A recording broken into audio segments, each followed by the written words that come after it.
What to practice on guitar when your time is limited. Now, it doesn't matter whether you're practicing an hour a week or an hour a day. There are things that we can do on guitar that improve all aspects of our playing, and there are things that we can do that maybe only improve one little part of it. So what you're really looking for if you have a limited amount of time to practice is to practice things that incorporate lots of different skills within the same exercise or song, etc. Now, this is primarily for the beginners that are working their way through my videos, but the principles here work for guitarists at any level. For example, if you're just practicing chord changes, and this can be any chord changes at any level, you're only really improving one small aspect of your playing. However, if you just step that up one notch and practice just 2 chord changes, but with strumming and in a chord sequence,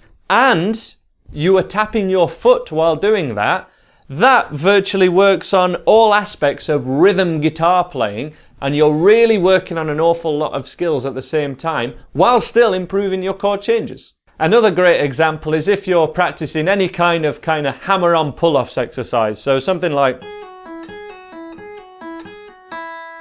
any kind of legato playing.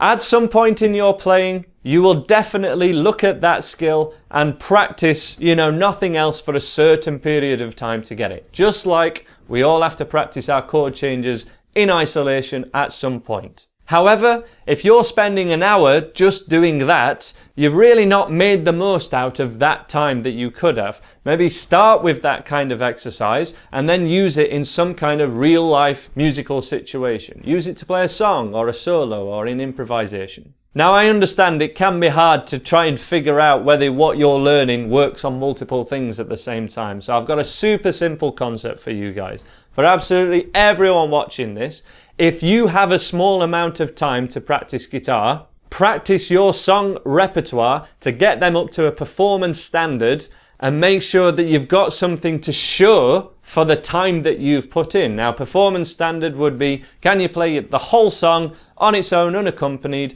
or can you play the whole song to the record, for example? That's what I would consider performance standard for a beginner.